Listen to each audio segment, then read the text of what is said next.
Hello everyone, स्वागत है आप सभी का आपके अपने यूट्यूब चैनल एसेट बी में। मैं हूं आदित्य सिंह, आपका एसेट, और आप सब मेरे प्यारे प्यारे बी।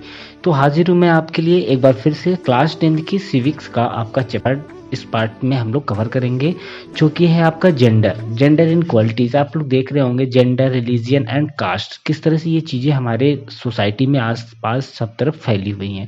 तो इनके आधार पे क्या किसी के साथ डिवीजन करना चाहिए, डिफ्रेंशिएट करना चाहिए, डिस्क्रिमिनेशन करना चाहिए या नहीं करना चाहिए, बेसिकली हमें यही इस चैप्टर में डिस्कस करना है। जैसा कि ओवरव्यू में आप देख रहे हैं, बताया गया है कि in the previous chapter we noted that the existence of social diversity does not threaten democracy. यानी जो आपका पिछले अध्याय था वो उसमें हम लोगों ने देखा था कि सामाजिक जो विविधता है वो लोकतंत्र के लिए कोई खतरा नहीं होता, डाइवर्सिटी होनी चाहिए।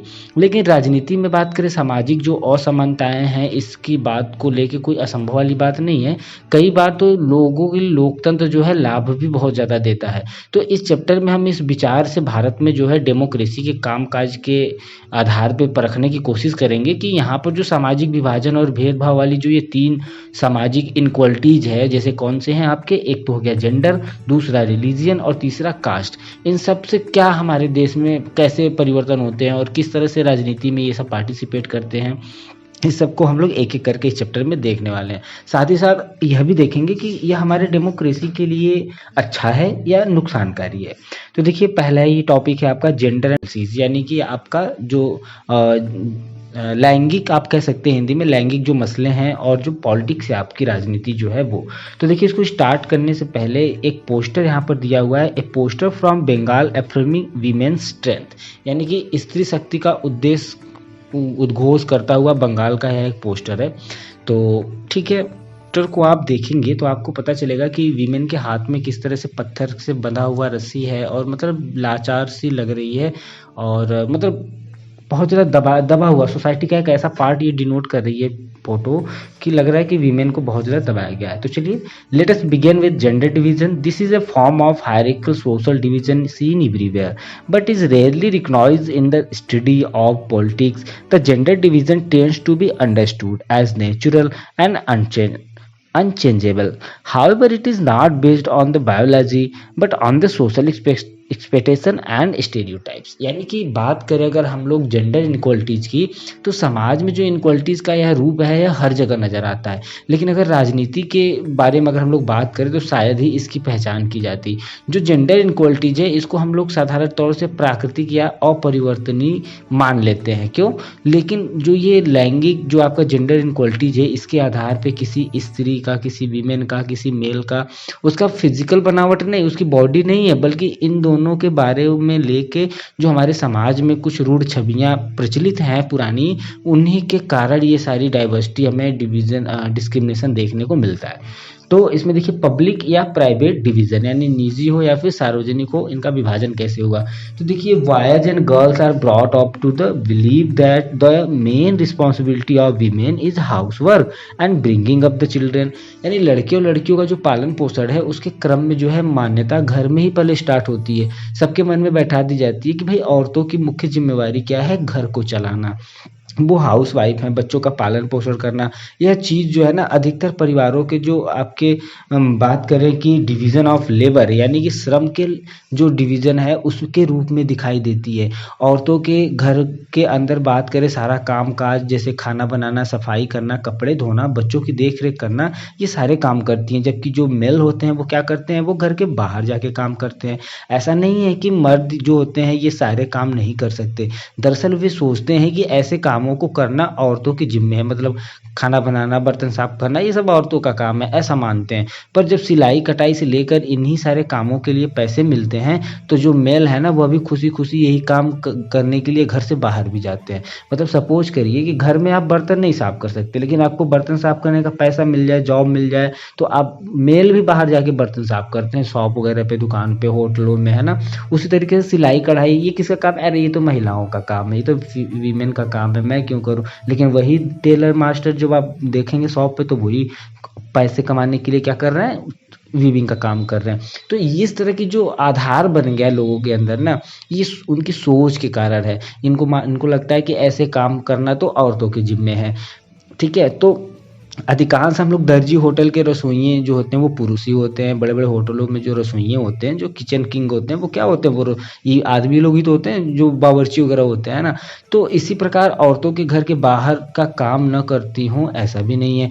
गांव में स्त्रियां पानी लाना, जलावन यानी लकड़ी जो है जुटाने से लेकर खेत में जो है खटने तक का सारा काम करती हैं। शहरों में भी हम लोग देखते हैं कि कोई भी गरीब जो वीमेन है, किसी मिडिल परिवार से है अगर, तो नौकरानी का भी काम कर रही है। और जो मिडिल सेक्शन की जो सोसाइटी की जो वीमेन है वो काम करने के लिए ऑफिस भी जा रही है।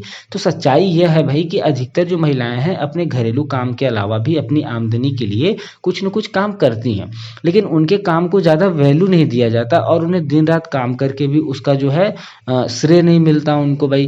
कि श्रम के इस तरह के विभाजन का नतीजा यह हुआ है इस समय कि औरतें तो घर की चार दीवारी में ही सिमट के रह गई हैं और बाहर का जो सार्वजनिक जीवन है वो पुरुषों के कब्जों में आ गया है। मनुष्य की जो आबादी है औरतों का लगभग बात करें तो हिस्सा आधा है, पर अगर हम लोग सार्वजनिक रूप में देखें खासकर से पॉलिटिक्स में, तो इनकी भूमिका बिल्कुल ना के बराबर है। यह बात अधिकतर समाजों पर लागू होती है। पहले से पुरुषों को ही सार्वजनिक मामलों में भागीदारी करने, वोट देने, हम लोग देख चुके हैं क्लास 9 की कैसे वोटिंग का राइट होता था लोगों को, वीमेन को, तो वोट देने का या तमाम पदों के लिए चुनाव लड़ने की अनुमति थी। धीरे धीरे राजनीति में जो है ये जो है जेंडर डिस्क्रिमिनेशन हुआ और बहुत सारे मुद्दे बनने लगे। दुनिया के अलग अलग हिस्सों में जो है औरतों ने अपने संगठन भी बनाए। बराबरी के अधिकार को पाने के लिए उन्होंने बहुत सारे आंदोलन भी किए। विभिन्न देशों की बात करें, महिलाओं को वोट देने का अधिकार प्रदान करने के लिए आंदोलन भी किए गए। इन आंदोलनों में महिलाओं के जो राजनीतिक और वैधानिक दर्जे को ऊंचा उठाने और साथ ही साथ उनके लिए शिक्षा और रोजगार के अवसर को बढ़ाने की मांग की गई। और बात करें जो मेन बदलाव की मांग करने वाली जो महिलाओं के आंदोलन थे, वो औरतों के व्यक्तिगत और पारिवारिक जीवन में बहुत ज़्यादा उनकी बराबरी की भी मांग उठाई गई थी इन आंदोलनों में। इन आंदोलनों को अगर कहें तो नारीवाद आंदोलन भी कहा जाता है या फिर फेमिनिस्ट मूवमेंट भी आप कह सकते हैं। तो आगे स्टार्ट करने से पहले देखिए यहाँ पर एक दिया हुआ है इसमें कि आप यहाँ पर देखिए राजनीति विज्ञान की इस किताब में हम घरेलू कामकाज की चर्चा क्यों कर रहे हैं, क्या यह राजनीति है जो हम लोग अभी चैप्टर में डिस्कस कर रहे हैं। तो क्या इसमें कि भाई इसमें हम लोग घरेलू बातों को क्यों चर्चा कर रहे हैं, क्या यह राजनीति है। तो देखिए ये बोल रही हैं कि क्यों नहीं, अगर राजनीति का मतलब सत्ता है तो परिवार में पुरुष की प्रधानता को भी राजनीति की मानना चाहिए, है ना। राजनीति का मतलब होता है पावर शेयरिंग, अगर तो भाई इनके लिए भी कुछ हक होने चाहिए। एक नीचे फिगर देखिए, आदर्श स्त्री की कुछ बातें बताई जा रही हैं। टीवी सीरियल के निर्माताओं के लिए आदर्श दर्शक कैसे होते हैं, ऐसे होते हैं। हाँ, फैशन उद्योग के लिए देखिए आदर्श जो भी मैंने वो ऐसे बनाई जाती है। समाज के लिए और घर के काम करने के लिए जो वीमेन होती है उनको कुछ इस तरह से दिखाया जाता है। भाभी ससुर सास के लिए किस तरह से दुल्हन को देखा जाता है कि भाई उसकी वो आएगी तो पैसे आएंगे, कार आएगी, टीवी आएगी, फ्रिज आएगी, कंप्यूटर आएगा, है ना। इस तरह से मतलब देखा जाता है, लोग इस तरह की धारणा दृष्टिकोण इस तरह से बन गया लोगों का। और देखिए किसी पुरुष के लिए या सहकर्मी जो है उनके साथ काम करने वाले, उनके लिए जो आदर्श कर्मचारी है वो कैसी होगी, वो एकदम फूल की तरह होगी, गुलाब की तरह होगी, है ना। मतलब इस तरह की मानसिकता बन गई है। तो जरा सोचिए इनमें से कौन है आप, और अपने समाज में आदर्श स्त्री के बारे में प्रचलित इन सारी धारणाओं पर आप डिस्कशन कीजिए। क्या आप इन सब से सहमत हैं? अगर नहीं है तो बताइए किस स्त्री के बारे में आपकी क्या धारणा है, क्या ऐसा होना चाहिए या नहीं होना चाहिए। तो देखिए जो ये जेंडर डिवीज़न है, ये राजनीतिक रूप से इस पर जो है सवाल राजनीतिक गोलबंदियों के द्वारा सामाजिक जीवन में औरतों की भूमिका को बढ़ाने में बहुत ज़्यादा मदद की थी। आज हम वैज्ञानिक, डॉक्टर, इंजीनियर, प्रबंधन, कॉलेज और विश्वविद्यालय जैसे टीचर्स के पेशों में बहुत सारे वीमेन को पाते हैं, जबकि पहले इन कामों को महिलाओं के लायक नहीं माना जाता था। दुनिया के कुछ पार्ट जैसे कि आपके स्वीडन, नॉर्वे, फिनलैंड और स्कैंडिनेवियाई में देशों में जो है सार्वजनिक जीवन में अगर देखें तो महिलाओं की भागीदारी का स्तर बहुत ज़्यादा ऊँचा है।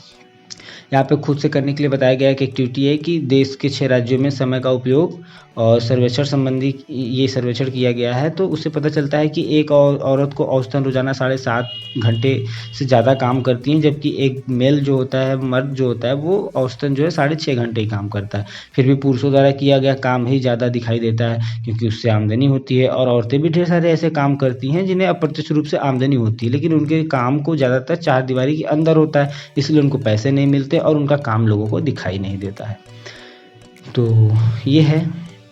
इसको आप लोग देख सकते हैं। चलते हैं हम लोग नेक्स्ट पैराग्राफ की तरफ। देखिए हमारे देश में आज़ादी के बाद से महिलाओं की स्थिति में बहुत ज़्यादा सुधार हुआ है, पर वे अभी भी पुरुषों से काफ़ी पीछे हैं। ठीक है, बात करें हमारे समाज की तो अभी भी हमारे यहाँ पर पैट्रियार्कल टाइप की सोसाइटी बनी हुई है, यानी कि आदमी को मेन माना जाता है, पितृ प्रधान है माना जाता है। ठीक है, तो औरतों के साथ अभी भी कई तरह के भेदभाव होते हैं और उनका दमन होता है। कौन से हैं इसमें से कुछ पॉइंट आउटेड हैं, जैसे कि देखिए अगर बात करें the literacy rate among women is only 54% compared with the 76% among main. महिलाओं में जो लिटरेसी रेट है वो अभी भी 54% है, जबकि मेल की बात करें तो वो 76, यानी 100 में 54 वीमेन ही केवल पढ़ी हैं और मेल की बात करें तो 76 हैं। तो इस प्रकार से जो स्कूल पास करने वाली लड़कियों की एक सीमित संख्या ही उच्च शिक्षा की ओर कदम बढ़ा पाती है। जब हम स्कूली परीक्षाओं के परिणाम पर गौर करते हैं, रिजल्ट देखते हैं, तो कई जगह तो लड़कियों ने ही बहुत ज़्यादा टॉप कर लिया है, बाजी मार लिया, और कई जगहों पर तो उनका प्रदर्शन लड़कों से बेहतर नहीं तो कमतर भी नहीं है।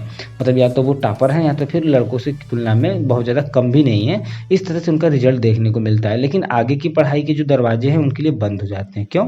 क्योंकि माँ बाप अपने रिसोर्सेज को जो है लड़के लड़की दोनों पर बराबर खर्च करने की जगह लड़कों पर ज़्यादा खर्च करना पसंद करते हैं। सबसे पहला पॉइंट आउट है ये सब बहुत इंपॉर्टेंट है, आ जाएगा लिखने के लिए। What is the reason behind the discrimination and domination, तो ये पहला पॉइंट है। सेकेंड देखिए इस स्थिति के चलते क्या है ना कि अभी भी उचित जो सैलरी वाले और ऊंचे पोस्ट पर पहुंचने वाली जो महिलाएं हैं उनकी संख्या बहुत कम है।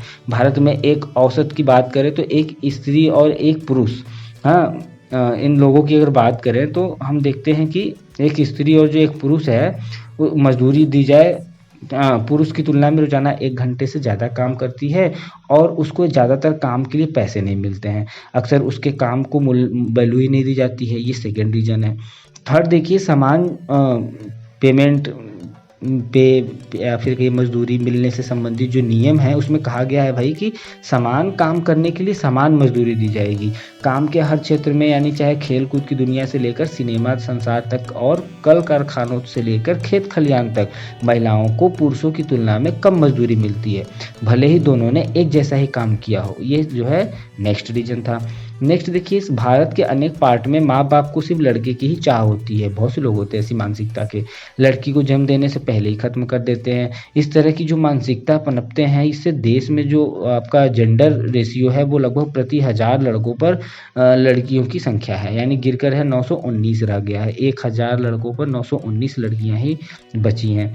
तो साथ ये जो मैप है यह भी बताता है कि कई जगहों पर यह अनुपात तो गिरकर 850 से और कहीं कहीं तो 800 से भी नीचे चला गया। मतलब 1000 पे 850 कहीं कहीं वीमेन दिखती है, कहीं कहीं पर 800 और कहीं तो इससे ज़्यादा नीचे चली गई हैं। तो भाई इस तरह से जो महिलाओं के साथ उत्पीड़न हो रहा है, उनका शोषण हो रहा है और उन पर होने वाली हिंसा की जो खबरें हम रोज़ पढ़ने को मिलती हैं, शहरी इलाके तो महिलाओं के लिए खास तौर से असुरक्षित हैं। वे अपने घरों में ही सुरक्षित नहीं है क्योंकि वहाँ भी उन्हें मारपीट और अनेक तरह के घरेलू हिंसा को झेलना पड़ता है। यहाँ पर एक ऑक्सफैम की जीवी की एक मैगजीन छपी हुई है, आप देखिए, South Asia regional campaign in all violence against women, 50 million women missing in South Asia due to the different form of violence and discrimination. 50 million women missing report के रूप में हैं जिनके साथ बहुत ज़्यादा वायलेंस और डिस्क्रिमिनेशन हुआ होगा।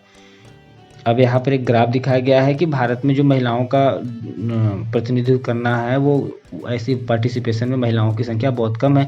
तो क्या आप इसके कुछ रीजन बता सकते हैं? क्या आप मानते हैं कि अमेरिका और यूरोप में महिलाओं का जो लीडरशिप है, प्रतिनिधित्व, रिप्रेजेंटेशन है, इस स्तर तक पहुँच गया है कि उसको संतोषजनक कहा जा सके? तो देखिए यहाँ पर आप अमेरिका में देख सकते हैं 29.5 है और अपने इंडिया में देखिए आपका 11.8 है जो कि सबसे नीचे है, जो कि बहुत गलत है।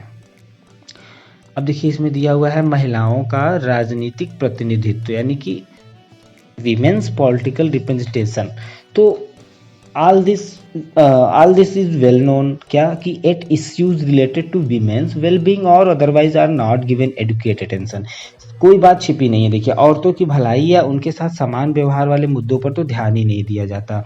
इसी के चलते अलग अलग जो नारीवाद समूह हैं और जो महिला आंदोलन है इस निष्कर्ष पर पहुंच गए कि भाई जब तक औरतों का पावर पर जो है शेयरिंग नहीं होगा, सत्ता पर कंट्रोल नहीं होगा, तब तक इस समस्या का निपटारा ही नहीं हो सकता, क्योंकि मेल उनके बारे में, उनकी मानसिकता ही ऐसी नहीं है, वो उनके बारे में सोचते ही नहीं है। तो जब वीमेन जाएगी तो फिर वो सभी वीमेन की बात करेगी।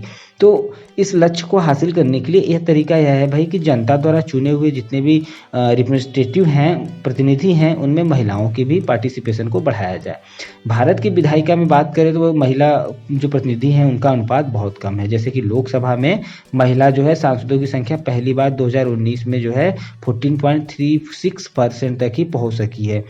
मतलब 100 सीटों में केवल 14-15, ठीक है। तो राज्यों की विधानसभाओं में उनका प्रतिनिधित्व लगभग 5% से भी कम है, यानी स्टेट गवर्नमेंट की बात करें उसमें 5% से भी कम पार्टिसिपेशन देखने को मिलता है।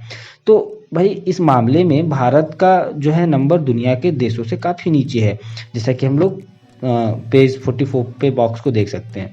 भारत इस मामले में जो है अफ्रीका और लातिन अमेरिका के कई विकासशील देशों से भी बहुत ज़्यादा पीछे है। कभी कभार कोई महिला प्रधानमंत्री या मुख्यमंत्री की कुर्सी तक आ गई है, कोई महिला आ गई है, पर मंत्रिमंडलों में बात करें तो पुरुषों का ही हमेशा वर्चस्व रहा है, उनका ही राज रहा है। तो इस समस्या को सुलझाने का एक तरीका तो ये हो सकता है कि निर्वाचित संस्थाओं में महिलाओं के लिए कानूनी रूप से एक उचित पार्टिसिपेशन फिक्स कर दिया जाए। और भारत में पंचायती राज के अंतर्गत कुछ ऐसी ही व्यवस्था की गई है कि स्थानीय सरकारों यानी पंचायतों, नगर पालिकाओं में 1/3 जो पोस्ट है वो विमेन के लिए जो है रिजर्व कर दिया गया है। आज भारत के ग्रामीण और शहरी स्थानीय जो निर्वाचित महिलाएं हैं उनकी संख्या लगभग 10 लाख से भी ज़्यादा है। महिला संगठन जो हैं और कार्यकर्ताओं की मांग है कि भाई लोकसभा और राज्य विधानसभाओं की भी 1/3 सीटें महिलाओं के लिए दी जाए, मतलब रिजर्व की जाए। तो संसद में इसका मतलब यह है कि एक विधेयक भी पेश किया गया था, पर 10 वर्षों से ज़्यादा समय से वो लटका पड़ा है। सभी राजनीतिक पार्टियां इस विधेयक को लेकर एकमत ही नहीं है और इसलिए यह पास नहीं हो सका, क्योंकि पास करने के लिए सबका सहमति होना जरूरी होता है ना, जैसे हम लोग पिछले चैप्टर में डिस्कस कर चुके हैं। क्योंकि यहाँ पर जो है फेडरलिज्म चलता है हमारे यहाँ पे। तो भाई जो ये हमारा जेंडर डिवीज़न है, इस बात की एक मिसाल है कि कुछ खास किस्म के जो सामाजिक डिवीज़न है उनको पॉलिटिक्स का रूप देने की ज़रूरत है। इससे यह भी पता चलता है कि जब सामाजिक विभाजन एक राजनीतिक मुद्दा बन जाता है तो जितने भी समूह समाज के बाहर हैं उनको किस तरह से लाभ होगा। और क्या आपको लगता है कि महिलाएं जो हैं भेदभाव भरे व्यवहार का मसला राजनीतिक तौर पर न उठता तो उनको लाभ मिलना संभव न था? हाँ, तो बिल्कुल लाभ नहीं मिलता ना अगर नहीं उठता तो यहाँ पर देखिए बता रहे हैं ये कि अगर जातिवाद और संप्रदायवाद जो है खराब चीज़ है तो नारीवाद क्यों अच्छा है। अगर हम लोग कहते हैं कि जातिवाद नहीं होना चाहिए, इतना पॉलिटिक्स में हम लोग बात करते हैं, डिबेट में देखते हैं हम लोग हमारे रिप्रेजेंटेटिव लीडर्स पॉलिटिशियन कैसी कैसी बातें करते हैं, जातिवाद पे वोट नहीं मांगना है, ये है वो है, संप्रदायवाद को खराब मानते हैं। तो भाई नारीवाद क्यों अच्छा है? क्यों हम लोग नारीवाद करते हैं कि ये नारी है, हम पुरुष हैं, इतना डिस्क्रिमिनेशन क्यों रखते हैं बीच में? वो भी तो सारे काम कर सकती है। तो हम समाज को जाति धर्म या लिंग के आधार पर बांटने वाली हर बात का विरोध क्यों नहीं करते हैं, है ना? तो ये करना चाहिए। फिगर यहाँ पर है कि कार्टून है, देखिए यहाँ पर बता रहा है कि महिला जो रिजर्वेशन है विधेयक संसद में पास क्यों नहीं हो पाया। क्या आप इस नज़रिए से सहमत है? देखिए क्या हो रहा है, ऊपर के जो लोग हैं वो कह रहे हैं भाई चिंता मत करो, हम तुम्हारे लिए कोई ना कोई रास्ता ढूंढ ही लेंगे। और नीचे सब देख रहे हैं आप लोग कैसे लल्लू ठल्लू मोटे गोल मटोल सब बैठे हैं खा खा के, है ना? गेट 1 गेट 2 गेट 3 गेट 9 सब जगह। हाँ, विमेंस बिल पास करने के लिए कोई गया है यहाँ पे। तो ठीक है, वीडियो काफ़ी लंबा हो रहा है। नेक्स्ट पैराग्राफ हम लोग कवर करेंगे नेक्स्ट पार्ट की वीडियोस में, रिलीजियन, कम्युनलिज्म एंड पॉलिटिक्स, यानी कि धर्म, सांप्रदायिकता और राजनीति। ये क्या है, कैसे ये इसका हुआ है हमारे यहाँ पे। तो ठीक है, मिलते हैं नए वीडियो में, तब तक अपना ध्यान रखिए और चैनल को सब्सक्राइब कीजिए और अपने फ्रेंड के साथ भी जरूर शेयर कीजिएगा। Thank you.